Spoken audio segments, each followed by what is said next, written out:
Hello hi ನಮಸ್ತೆ. Shobha Venkat vlogs Kannada YouTube ಚಾನಲ್ಗೆ ನಿಮ್ಮೆಲ್ಲರಿಗೂ ಕೂಡ ಸ್ವಾಗತ. ಈ ವಿಡಿಯೋದಲ್ಲಿ ನಾವು ತಿಳ್ಕೊತಾ ಇದ್ದೀವಿ ಸಫಲ ಏಕಾದಶಿ ಯಾವಾಗ, ಶುಭ ಮುಹೂರ್ತ, ಪೂಜೆ ವಿಧಾನ ಮತ್ತು ಸಫಲ ಏಕಾದಶಿಯ ಮಹತ್ವದ ಬಗ್ಗೆ ತಿಳಿಯೋಣ. ಹಾಗೆ ವಿಷ್ಣುವಿಗೆ ಸಮರ್ಪಿತವಾದ ಮಹತ್ವದ ಏಕಾದಶಿ ಉಪವಾಸದಲ್ಲಿ ಒಂದಾದ ಸಫಲ ಏಕಾದಶಿಯನ್ನು ನಾವು ಡಿಸೆಂಬರ್ 15ರಂದು 2025ರ ಸೋಮವಾರದಂದು ಆಚರಿಸಲಾಗುತ್ತದೆ.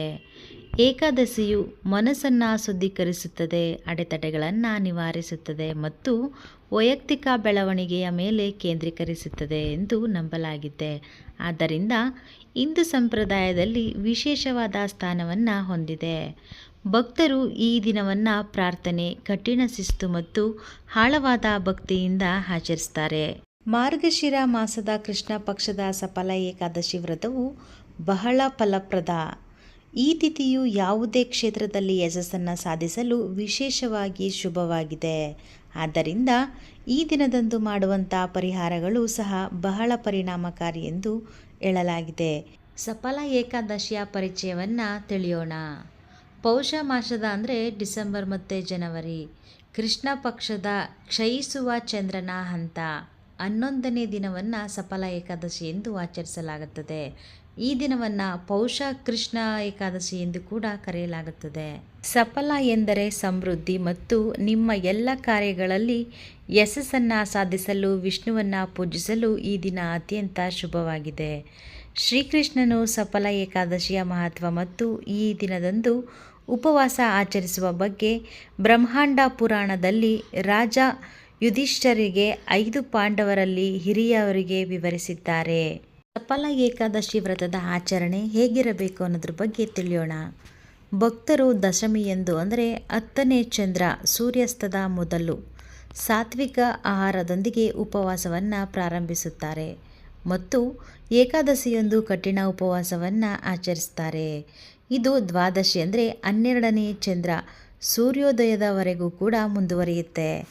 ಸಂಪೂರ್ಣ ಉಪವಾಸವನ್ನು ಆಚರಿಸಲು ಸಾಧ್ಯವಾಗದಿದ್ದರೆ ಹಣ್ಣುಗಳು ಮತ್ತು ಹಾಲಿನೊಂದಿಗೆ ಭಾಗಶಃ ಉಪವಾಸವನ್ನು ಅನುಮತಿಸಲಾಗುತ್ತದೆ ಅಂತಲೇ ಹೇಳ್ಬೋದು. ಈ ದಿನದಂದು ವಿಷ್ಣುವನ್ನು ಭಕ್ತಿಯಿಂದ ಪೂಜಿಸಲಾಗುತ್ತದೆ ಮತ್ತು ಹಣ್ಣುಗಳು, ತೆಂಗಿನಕಾಯಿ, ಧೂಪದ್ರವ್ಯ, ವೀಳ್ಯದೆಲೆ ಮತ್ತು ವೀಳ್ಯದೆಲೆಯನ್ನು ಭಗವಂತನಿಗೆ ಅರ್ಪಿಸಲಾಗುತ್ತದೆ.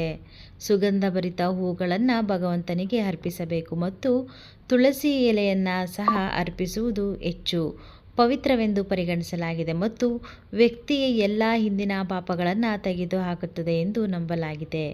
ಉಪವಾಸವನ್ನು ಆಚರಿಸುವವರು ಜಾಗರಣೆ ಮಾಡಬೇಕು ಮತ್ತು ವಿಷ್ಣುವಿನ ಪ್ರಸಿದ್ಧ ಕಥೆಗಳನ್ನು ಪಠಿಸಬೇಕು. ಹಾಗೆ ವಿಷ್ಣುವಿನ ಪ್ರಸಿದ್ಧ ಕಥೆಗಳನ್ನು ಅಥವಾ ಹಾಡುಗಳನ್ನು ಹಾಡುವುದು ಅಥವಾ ಕೇಳುವುದು ತಮ್ಮಲ್ಲಿ ತೊಡಗಿಸಿಕೊಳ್ಳಬೇಕು.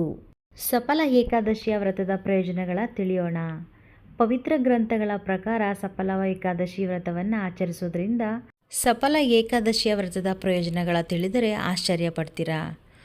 ಈ ಪವಿತ್ರ ಗ್ರಂಥಗಳ ಪ್ರಕಾರ ಏಕಾದಶಿ ವ್ರತ ಆಚರಿಸೋದ್ರಿಂದ ಯಶಸ್ಸು, ಸಮೃದ್ಧಿ ಮತ್ತು ಕನಸುಗಳೆಲ್ಲ ನನಸಾಗುವುದು, ನಿಮ್ಮ ಇಷ್ಟಾರ್ಥ ಈಡೇರುವುದು, ದುರಾದೃಷ್ಟವನ್ನು ಅದೃಷ್ಟವಾಗಿ ಪರಿವರ್ತಿಸುವುದು, ಹಾಗೆ ಪಾಪಗಳನ್ನು ಕ್ಷಮಿಸಿ ದುಃಖಗಳನ್ನು ಕೊನೆಗೊಳಿಸುವುದು. ಏಕಾದಶಿಯ ವ್ರತವನ್ನು ಆಚರಿಸೋದ್ರಿಂದ 100 ರಾಜಸೂಯ ಯಜ್ಞಗಳು ಮತ್ತು 1000 ಅಶ್ವಮೇಧ ಯಜ್ಞಗಳನ್ನು ಮಾಡಿದಷ್ಟೇ ಪುಣ್ಯ ಪ್ರಾಪ್ತಿಯಾಗುತ್ತದೆ. ಆಂತರಿಕ ಶಾಂತಿ ಮತ್ತು ಮೋಕ್ಷ ದೊರೆಯುತ್ತದೆ. ಸಫಲ ಏಕಾದಶಿಯ ದಿನಾಂಕ ಮತ್ತು ಪಾರಣದ ಸಮಯವನ್ನು ತಿಳಿಯೋಣ. ಏಕಾದಶಿ ತಿಥಿ ಡಿಸೆಂಬರ್ 14, 2025ರಂದು ಸಂಜೆ 6:49ಕ್ಕೆ ಪ್ರಾರಂಭವಾಗಿ ಅದೇ ಡಿಸೆಂಬರ್ 15, 2025ರಂದು ರಾತ್ರಿ 9:19ಕ್ಕೆ ಕೊನೆಗೊಳ್ಳುತ್ತದೆ. ಅಂದರೆ 2025ರ ಡಿಸೆಂಬರ್ 15ರಂದು ನಾವು ಸಫಲ ಏಕಾದಶಿಯನ್ನು ಆಚರಿಸಬೇಕು. ಪಾರಣದ ಸಮಯ ಡಿಸೆಂಬರ್ 16, 2025ರ ಬೆಳಿಗ್ಗೆ 7 ಗಂಟೆ 7 ನಿಮಿಷದಿಂದ ಬೆಳಿಗ್ಗೆ 9:11ರವರೆಗೆ. ಪಾರಣ ದಿನದಂದು ದ್ವಾದಶಿ ಅಂತ್ಯದ ಕ್ಷಣ ಬಂದು ರಾತ್ರಿ 11:57ಕ್ಕೆ. ಸಫಲ ಏಕಾದಶಿಯ ಮಹತ್ವವೇನು ಎಂದು ತಿಳಿಯೋಣ. ಸಫಲ ಏಕಾದಶಿಯು ಮಾರ್ಗಶಿರ ಮಾಸದಲ್ಲಿ ಬರುತ್ತದೆ ಮತ್ತು ಇದನ್ನು ಅನೇಕ ಭಕ್ತರು ಮನಸ್ಸನ್ನು ಶಾಂತಿಗೊಳಿಸಲು ಮತ್ತು ಹೊಸ ಗುರಿಯನ್ನು ಹೊಂದಲು ಒಂದು ದಿನವೆಂದು ನೋಡುತ್ತಾರೆ. ಅನೇಕ ಜನರಿಗೆ ಏಕಾದಶಿಯು ಕೇವಲ ಉಪವಾಸದ ಬಗ್ಗೆ ಅಲ್ಲ, ಇದು ಅದೃಷ್ಟವನ್ನು ಆಹ್ವಾನಿಸುವಂಥ ಹಳೆಯ ಚಿಂತನೆಗಳನ್ನು ತರುತ್ತದೆ ಎಂದು ನಂಬಿದ್ದಾರೆ. ಹಾಗೆ ಹಳೆಯ ಚಿಂತೆಗಳನ್ನು ಬಿಡುವುದು ಮತ್ತು ಹಗುರವಾದ ಹೃದಯದಿಂದ ಮತ್ತೆ ಜೀವನವನ್ನು ಪ್ರಾರಂಭಿಸುವುದಾಗಿ ಈ ದಿನದಂದು ವಿಷ್ಣುವಿಗೆ ಪ್ರಾರ್ಥಿಸುವುದರಿಂದ ಶಾಂತತೆಯ ಭಾವನೆ ತರುತ್ತದೆ, ಸ್ಪಷ್ಟತೆಯು ತೀಕ್ಷ್ಣಗೊಳಿಸುತ್ತದೆ ಮತ್ತು ಸರಿಯಾದ ಆಯ್ಕೆಗಳ ಕಡೆಗೆ ನಿಧಾನವಾಗಿ ಮಾರ್ಗದರ್ಶನ ನೀಡುತ್ತದೆ ಎಂದು ಭಕ್ತರು ನಂಬಿದ್ದಾರೆ. ಯಾವ ದಿನದಂದು ಮತ್ತು ಯಾರು ಉಪವಾಸವನ್ನು ಮಾಡಬೇಕು ಅಂತ ತಿಳಿಯೋಣ. ಸತತವಾಗಿ 2 ದಿನಗಳ ಉಪವಾಸವನ್ನು ಮಾಡಲಾಗುತ್ತದೆ.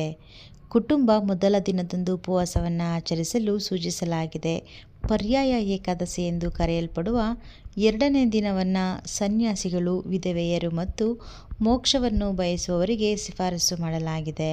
ಪರ್ಯಾಯ ಏಕಾದಶಿಯನ್ನು ಆಚರಿಸಲು ಸೂಚಿಸಲಾದ ಸಂದರ್ಭಗಳಲ್ಲಿ ಇದು ಸಾಮಾನ್ಯವಾಗಿ ವೈಷ್ಣವ ಏಕಾದಶಿಯೊಂದಿಗೆ ಹೊಂದಿಕೆಯಾಗುತ್ತದೆ ಹಾಗೂ ವಿಷ್ಣು ಭಕ್ತಿಗೆ ಆಳವಾದ ಬದ್ಧರಾಗಿರುವ ಭಕ್ತರು ಕೆಲವೊಮ್ಮೆ ಭಕ್ತಿಯ ಸಂಕೇತವಾಗಿ 2 ದಿನಗಳಲ್ಲಿ ಉಪವಾಸವನ್ನು ಆಚರಿಸ್ತಾರೆ.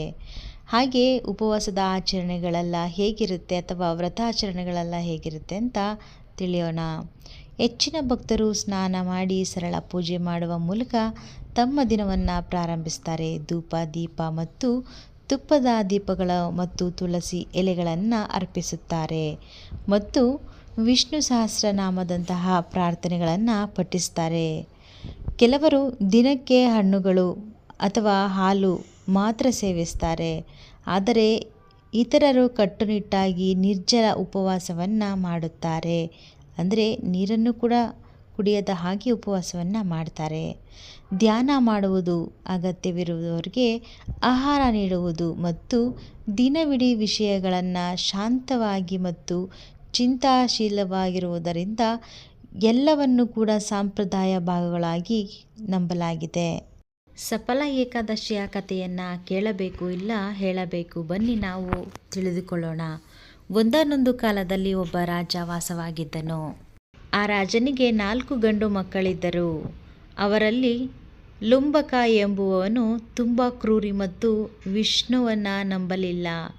ಅವನು ದುರಹಂಕಾರದ ಸ್ವಭಾವದಿಂದಾಗಿ ಅವನು ರಾಜ್ಯದಿಂದ ಹೊರಹಾಕಲಾಯಿತು. ಆಗಲೂ ಸಹ ಅವನು ಅದರಿಂದ ಪ್ರಭಾವಿತನಾಗಿ ಇತರರಿಂದ ಕದಿಯಲು ಅಥವಾ ಪ್ರಾಣಿ ಪಕ್ಷಿಗಳನ್ನು ಕೊಲ್ಲಲು ಅಥವಾ ಆ ಪ್ರಾಣಿ ಪಕ್ಷಿಗಳ ಮಾಂಸದ ಮೂಲಕ ಸಂಪಾದಿಸಲು ಅಥವಾ ಮಾಂಸವನ್ನೇ ತಿನ್ನಲು ಪ್ರಾರಂಭಿಸಿದನು. ಅವನು ಇತರರಿಗೆ ದಯೆ ತೋರಿಸದೆ ಆಲದ ಮರದ ಕೆಳಗೆ ವಾಸಿಸಲು ಪ್ರಾರಂಭಿಸಿದನು. ಒಂದು ದಿನ ಅವನು ಅನಾರೋಗ್ಯಕ್ಕೆ ಒಳಗಾದನು ಮತ್ತು ಏನನ್ನೂ ತಿನ್ನಲು ಅಥವಾ ಕುಡಿಯಲು ಸಾಧ್ಯವಾಗಲಿಲ್ಲ. ಅದು ಅವನನ್ನು ಇಡೀ ರಾತ್ರಿ ಎಚ್ಚರವಾಗಿರುವಂತೆ ಮಾಡಿತ್ತು. ಅದೃಷ್ಟವಶಾತ್ ಇದು ಸಫಲ ಏಕಾದಶಿ ಬಂದಿತ್ತು ಮತ್ತು ಆದ್ದರಿಂದ ಅವನು ತಿಳಿಯದೆ ಉಪವಾಸವನ್ನು ಆಚರಿಸುವ ಪುಣ್ಯವನ್ನು ಪಡೆದನು. ಅವನು ಎಚ್ಚರವಾದಾಗ ಅವನಲ್ಲಿ ದೈಹಿಕವಾಗಿ ಮತ್ತು ಮಾನಸಿಕವಾಗಿ ಭಾರಿ ವ್ಯತ್ಯಾಸವನ್ನು ಅನುಭವಿಸಿದನು ಮತ್ತು ಬ್ರಹ್ಮಾಂಡದ ರಕ್ಷಕನಾದ ವಿಷ್ಣುವೇ ಈ ಘಟನೆಯ ಹಿಂದಿನ ಕಾರಣ ಎಂದು ಅರ್ಥ ಮಾಡಿಕೊಂಡನು. ತಕ್ಷಣವೇ ಅವನು ಭಗವಂತನ ಕಟ್ಟಾಭಕ್ತನಾದನು ಮತ್ತು ತನ್ನ ತಪ್ಪುಗಳಿಗೆ ಕ್ಷಮೆಯಾಚಿಸುತ್ತಾ ತನ್ನ ತಂದೆಯ ಬಳಿಗೆ ಹಿಂತಿರುಗಿದನು. ನಂತರ ವಿಷ್ಣು ಅವರಿಗೆ ಆನಂದದಾಯಕವಾದ ಜೀವನವನ್ನು ನೀಡಿದರು ಮತ್ತು ಅವನು ಮರಣದ ನಂತರ ಮೋಕ್ಷವನ್ನು ಪಡೆದರು. ವಿಷ್ಣು ಪೂಜೆಯನ್ನು ಯಾವುದೇ ರೀತಿಯ ಔಪಚಾರಿಕ ಅಥವಾ ಸಂಘಟಿತ ಪೂಜೆಯನ್ನು ಸಾಮಾನ್ಯವಾಗಿ ಪೂಜೆ ಎಂದು ಕರೆಯಬಹುದು. ಅಭಿಷೇಕ, ಅಲಂಕಾರ, ಅರ್ಚನೆ ಮುಂತಾದ ಆಚರಣೆಗಳನ್ನು ಹಾಗೆ ಕರೆಯಲು ಅರ್ಹತೆ ಪಡೆಯಬಹುದು. ಪ್ರಸ್ತುತ ಸಂದರ್ಭದಲ್ಲಿ ಪೂಜೆಯನ್ನ, ಅರ್ಚನೆಯನ್ನ ನಿರ್ದಿಷ್ಟಪಡಿಸಲು ತೆಗೆದುಕೊಳ್ಳಬಹುದು. ಹಾಗೆ ವೃತ್ತಿಪರ ವ್ಯವಹಾರದಲ್ಲಿ ಯಶಸ್ಸಿಗಾಗಿ ಸಫಲ ಏಕಾದಶಿಯಂದು ಹಳದಿ ಬಟ್ಟೆಗಳನ್ನು ದಾನ ಮಾಡುವುದು ಶುಭವೆಂದು ಹೇಳಲಾಗಿದೆ.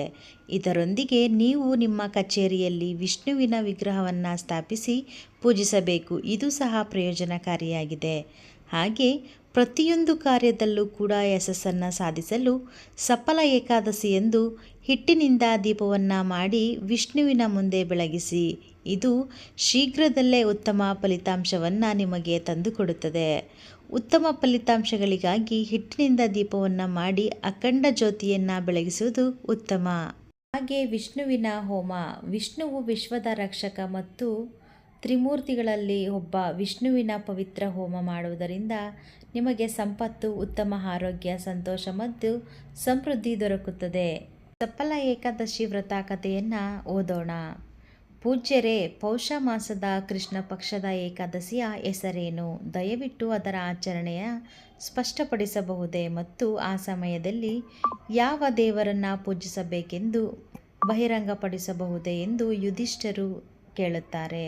ಓ ಮನುಷ್ಯ ಅಧಿಪತಿಯೇ, ನಾನು ಹೇಳುವುದನ್ನು ಕೇಳು. ಭವ್ಯ ಮತ್ತು ವಿಸ್ತಾರವಾದ ಯಜ್ಞಗಳಿಂದ ನಾನು ಪಡೆಯುವಂಥ ತೃಪ್ತಿಯು ಏಕಾದಶಿ ವ್ರತವನ್ನು ಆಚರಿಸುವುದರಿಂದ ಪಡೆಯುವ ತೃಪ್ತಿಯಷ್ಟು ಅಪಾರವಲ್ಲ. ಆದ್ದರಿಂದ ಒಬ್ಬರು ಏಕಾದಶಿಯ ಉಪವಾಸವನ್ನು ಪೂರ್ಣ ಹೃದಯದಿಂದ ಆಚರಿಸಬೇಕು. ಪೌಷ ಮಾಸದ ಕೃಷ್ಣ ಪಕ್ಷದಲ್ಲಿ ಸಫಲ ಎಂಬ ಹೆಸರಿನ ಏಕಾದಶಿ ಇದೆ. ಈ ದಿನ ನಿಗದಿತ ಆಚರಣೆಯನ್ನು ಅನುಸರಿಸಿ ಭಗವನ್ನಾರಾಯಣನ ಪೂಜೆಯನ್ನು ಮಾಡಬೇಕು. ಏಕಾದಶಿಯ ತಿಥಿ ಅತ್ಯಂತ ಶುಭಕರವಾಗಿದೆ ಮತ್ತು ಆದ್ದರಿಂದ ಅದರ ಉಪವಾಸವನ್ನು ಆಚರಿಸುವುದು ಸೂಕ್ತವಾಗಿದೆ ಎಂದು ಹೇಳುತ್ತಾರೆ. ಓ ರಾಜನೇ, ಸಫಲ ಏಕಾದಶಿಯ ದಿನದಂದು ಹೆಸರುಗಳು ಮತ್ತು ಮಂತ್ರಗಳನ್ನು ಪಠಿಸಿ ತೆಂಗಿನಕಾಯಿ, ವಿಳ್ಯದೆಲೆ, ನಿಂಬೆಹಣ್ಣು, ದಾಳಿಂಬೆ, ಸುಂದರವಾದ ನೆಲ್ಲಿಕಾಯಿ, ಹಾಗೆ ಲವಂಗ ಹಣ್ಣು, ಇನ್ನೂ ವಿಶೇಷವಾಗಿರುವಂಥ ಮಾವಿನ ಹಣ್ಣುಗಳಂತಹ ಹಣ್ಣುಗಳು ಅರ್ಪಿಸುವ ಮೂಲಕ ಭಗವಾನ್ ಶ್ರೀಹರಿಯ ಪೂಜೆಯನ್ನು ಮಾಡಿ. ಹೆಚ್ಚುವರಿಯಾಗಿ ಪೂಜೆಯಲ್ಲಿ ದೀಪ ಧೂಪವನ್ನು ಅರ್ಪಿಸಬೇಕು. ಸಫಲ ಏಕಾದಶಿಯ ಆಚರಣೆಯಲ್ಲಿ ದೀಪಗಳನ್ನು ದಾನ ಮಾಡುವ ವಿಶೇಷ ಅವಕಾಶವಿದೆ. ರಾತ್ರಿ ಇಡೀ ಎಚ್ಚರವಾಗಿರಬೇಕು ಮತ್ತು ಪೂಜಾ ಜಾಗರಣೆಯಲ್ಲಿ ತೊಡಗಬೇಕು. ಜಾಗರಣೆಯಲ್ಲಿ ಎಚ್ಚರವಾಗಿರುವವರಿಗೆ ಸಿಗುವ ಫಲವನ್ನು 1000 ವರ್ಷಗಳ ಕಠಿಣ ತಪಸ್ಸಿಗಿಂತಲೂ ಪಡೆಯಲು ಸಾಧ್ಯವಿಲ್ಲ ಎಂದು ಹೇಳುತ್ತಾರೆ. ಓ ಉದಾತ್ತ ರಾಜ, ಈಗ ಸಫಲ ಏಕಾದಶಿಯ ಶುಭ ಕಥೆಯನ್ನು ಹೇಳುತ್ತೇನೆ. ಒಂದು ಕಾಲದಲ್ಲಿ ರಾಜ ಮಹಿಷ್ಮತನ ರಾಜಧಾನಿಯಾಗಿದ್ದ ಚಂಪಾವತಿ ಎಂಬ ಪ್ರಸಿದ್ಧ ನಗರವಿತ್ತು. ರಾಜನಿಗೆ 5 ಗಂಡು ಮಕ್ಕಳಿದ್ದರು ಮತ್ತು ಅವರಲ್ಲಿ ಹಿರಿಯನು ನಿರಂತರವಾಗಿ ಪಾಪ ಚಟುವಟಿಕೆಗಳಲ್ಲಿ ಮಗ್ನನಾಗಿದ್ದನು. ಅವನು ವ್ಯಭಿಚಾರದತ್ತ ಒಲವು ಮೂಡಿತ್ತು ಮತ್ತು ವೇಶ್ಯೆಯರ ಸಹವಾಸಕ್ಕೆ ಅಂಟಿಕೊಂಡಿದ್ದನು. ಅವನು ತನ್ನ ತಂದೆಯ ಸಂಪತ್ತನ್ನು ಪಾಪದ ಅನ್ವೇಷಣೆಯಲ್ಲಿ ಜಾಗರೂಕತೆಯಿಂದ ಹಾಳು ಮಾಡುತ್ತಿದ್ದನು ಮತ್ತು ಅನೈತಿಕ ನಡವಳಿಕೆಯಿಂದ ಅವನ ಅಭ್ಯಾಸ ಹಾಳು ಆಗಿತ್ತು. ಅವನು ಬ್ರಾಹ್ಮಣರ ನಿರಂತರ ಟೀಕೆ ಮಾಡುತ್ತಿದ್ದರು. ಆವಾಗಲೂ ಸಹ ಅವರ ಬಗ್ಗೆ ಕೆಟ್ಟದಾಗಿ ಮಾತನಾಡುತ್ತಿದ್ದನು ಮತ್ತು ವೈಷ್ಣವರು ಮತ್ತು ದೇವತೆಗಳ ಅಗೌರವಿಸುತ್ತಿದ್ದರು. ತನ್ನ ಮಗನ ಪಾಪಕೃತ್ಯವನ್ನು ನೋಡಿದ ರಾಜ ಮಹಿಷ್ಮತ್ ಅವನಿಗೆ ಲುಬಕ್ ಎಂದು ಹೆಸರಿಟ್ಟನು ಮತ್ತು ಅವನ ಸಹೋದರನಿಗೆ ಸಮಾಲೋಚಿಸಿದಂತಹ ನಂತರ ಅವನನ್ನು ರಾಜ್ಯದಿಂದ ಹೊರಹಾಕಿದನು. ಲುಬಾಕ್ ದಟ್ಟವಾದ ಕಾಡಿಗೆ ಅಲೆದಾಡಿದನು. ಅಲ್ಲಿ ಅವನು ಹಲವಾರು ದರೋಡೆ ಕೃತ್ಯಗಳನ್ನು ಎಸಗಿದನು. ಇಡೀ ಹಳ್ಳಿಗಳ ಸಂಪತ್ತನ್ನು ಲೂಟಿ ಮಾಡಿದನು. ಒಂದು ದಿನ ಅವನು ಕಳ್ಳತನ ಮಾಡಲು ಪಟ್ಟಣವನ್ನು ಪ್ರವೇಶಿಸಿದಾಗ ರಾತ್ರಿ ಕಾವಲುಗಾರರು ಅವರನ್ನು ಬಂಧಿಸಿದರು. ಆದಾಗ್ಯೂ ಅವನು ರಾಜ ಮಹಿಷ್ಮತನ ಮಗನೆಂದು ತನ್ನ ಗುರುತನ್ನು ಬಹಿರಂಗಪಡಿಸಿದಾಗ ಕಾವಲುಗಾರರು ಅವನನ್ನು ಬಿಡುಗಡೆ ಮಾಡಿದರು. ಪಾಪಪೂರ್ಣ ಜೀವನಕ್ಕೆ ಮರಳಿದಂತಹ ಲುಬಾಕ್ ಕಾಡಿಗೆ ಹಿಂತಿರುಗಿ ಮರಗಳಿಂದ ಮಾಂಸ ಮತ್ತು ಹಣ್ಣುಗಳನ್ನು ಸೇವಿಸಲು ಪ್ರಾರಂಭಿಸಿದನು. ಆ ದುಷ್ಟ ಪರಿಸ್ಥಿತಿಯಲ್ಲಿ ಕಾಡಿನ ಅಂಚಿನಲ್ಲಿರುವ ಒಂದು ಅರಳಿ ಮರದ ಕೆಳಗೆ ಅವನು ಸಾಂತ್ವನವನ್ನು ಕೇಳುತ್ತಾ ಕೂತನು. ಈ ಪ್ರಾಚೀನ ಅರಳಿ ಮರವನ್ನು ಕಾಡಿನಲ್ಲಿ ದೈವಿಕ ಅಸ್ತಿತ್ವವೆಂದು ಪರಿಗಣಿಸಲಾಗಿತ್ತು ಮತ್ತು ಲುಬಾಕ್ ತನ್ನ ದುಷ್ಟ ಮನಸ್ಥಿತಿಯ ಹೊರತಾಗಿಯೂ ಕೂಡ ಅಲ್ಲಿ ವಾಸಿಸಲು ಅರಿಸಿಕೊಂಡನು ಎಂದು ಹೇಳಲಾಗಿದೆ. ಹಲವು ದಿನಗಳ ನಂತರ ತನ್ನ ಹಿಂದಿನ ಸತ್ಕರ್ಮಗಳ ಸಂಗ್ರಹವಾದ ಪರಿಣಾಮಗಳಿಂದಾಗಿ ಲುಬಾಕ್ ಅನೈಚ್ಛಿಕವಾಗಿ ಏಕಾದಶಿ ಉಪವಾಸವನ್ನು ಆಚರಿಸಲು ಪ್ರಾರಂಭಿಸಿದನು. ಪೌಷ ಮಾಸದ ಕೃಷ್ಣ ಪಕ್ಷದ 10ನೇ ದಿನದಂದು ಅವನು ಮರಗಳಿಂದ ಹಣ್ಣುಗಳನ್ನು ತಿಂದು ಬೆಚ್ಚಗಿನ ಬಟ್ಟೆಗಳಿಲ್ಲದೆ ರಾತ್ರಿಯ ತೀವ್ರ ಚಳಿಯಲ್ಲಿ ಅನುಭವಿಸುತ್ತಿದ್ದನು. ಆ ಚಳಿಯ ನಡುಕದಿಂದ ಅವನು ನಿದ್ರೆ ಮತ್ತು ವಿಶ್ರಾಂತಿ ಇಲ್ಲದ ಅವನು ರಾತ್ರಿಯಿಡೀ ಅಪಾರ ಅಸ್ವಸ್ಥತೆಯನ್ನು ಅನುಭವಿಸಿದನು. ನಂತರ ಅವನು ಪ್ರಜ್ಞೆ ಕಳೆದುಕೊಂಡು ಬಹುತೇಕ ನಿರ್ಜೀವನಾದನು. ಸೂರ್ಯೋದಯದ ನಂತರವೂ ಪಾಪಿ ಲುಬಾಕ್ ಜ್ಞಾನಹೀನನಾಗಿದ್ದ. ಇದರಿಂದ ಸಫಲ ಏಕಾದಶಿಯ ದಿನದಂದು ಅವನು ಮೂರ್ಖತನದಿಂದಲೇ ಮೂರ್ಛೆ ಹೋಗಿದ್ದ. ಆದ್ದರಿಂದ ಮಧ್ಯಾಹ್ನದ ನಂತರವೇ ಅವನಿಗೆ ಪ್ರಜ್ಞೆ ಬಂದಿತು. ನಿಧಾನವಾಗಿ ತನ್ನ ಆಸನದಿಂದ ಎದ್ದು ಕುಂಟನಂತೆ ಕುಂಟುತ್ತಾ ತತ್ತರಿಸುತ್ತಾ ಅವನು ಕಾಡಿನ ಒಳಗೆ ಚಲಿಸಿದನು. ಅವನು ಹಸಿವು ಮತ್ತು ನೋವಿನಿಂದ ದುರ್ಬಲನಾಗಿದ್ದನು. ಓ ರಾಜ, ಆ ಕ್ಷಣದಲ್ಲಿ ಹಸಿವಿನಿಂದ ಮತ್ತು ದುಃಖಿತನಾಗಿ ಲುಬಾಕ್ ಕಾಡಿನ ಸುತ್ತಲೂ ಇದ್ದ ವಿವಿಧ ಹಣ್ಣುಗಳನ್ನು ಹೊತ್ತುಕೊಂಡು ಮರದ ಬಳಿ ತನ್ನ ವಿಶ್ರಾಂತಿ ಸ್ಥಳಕ್ಕೆ ತಿರುಗಿದನು. ಇವನು ವಿಶ್ರಾಂತಿ ಸ್ಥಳಕ್ಕೆ ಬಂದ ತಕ್ಷಣ ಸೂರ್ಯ ಮುಳುಗಲು ಪ್ರಾರಂಭಿಸಿದನು. ನಂತರ ಕೈಗಳನ್ನು ಮಡಚಿ ಲುಂಬುಕ ಮರದ ಬೇರುಗಳನ್ನು ಉದ್ದೇಶಿಸಿ ಹಣ್ಣುಗಳನ್ನು ಅರ್ಪಿಸುತ್ತಾ, ಸಮೃದ್ಧಿಯ ಪ್ರಭುವಾದ ಭಗವಾನ್ ವಿಷ್ಣು ಈ ಹಣ್ಣುಗಳಿಂದ ಪ್ರಸನ್ನನಾಗಲಿ ಎಂದು ಹೇಳಿದನು. ಈ ಮಾತುಗಳನ್ನು ಕೇಳಿದ ನಂತರ ಲುಬಾಕ್ ಇಡೀ ರಾತ್ರಿ ಎಚ್ಚರವಾಗಿದ್ದನು. ಈ ರೀತಿಯಾಗಿ ಸಲೀಸಾಗಿ ಅವನು ಏಕಾದಶಿ ಉಪವಾಸವನ್ನು ಆಚರಿಸಿದನು. ಈಗ ಹೇಳಿದ ಕಥೆಗೂ ಕತೆ ಹೇಳೋದಕ್ಕಿಂತ ಮುಂಚೆ ಹೇಳಿದ ಕಥೆಗೂ ಕೂಡ ಸ್ವಲ್ಪ ವ್ಯತ್ಯಾಸವಿದೆ. ಒಂದೊಂದು ಕತೆ ಒಂದೊಂದು ವಿಭಿನ್ನವಾಗಿದೆ ಅಲ್ವಾ?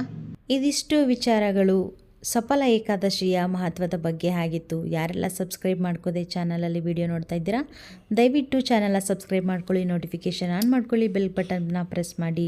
ನಾನು ಸಿಗ್ತೀನಿ ಇನ್ನೊಂದು ಇನ್ಫಾರ್ಮೇಟಿವ್ ಆಗಿರುವಂಥ ವಿಡಿಯೋ ಜೊತೆ. ನಾನಿನ್ನೂ ಹೋಗಿ ಬರ್ತೀನಿ. ಶುಭವಾಗಲಿ. ಧನ್ಯವಾದಗಳು.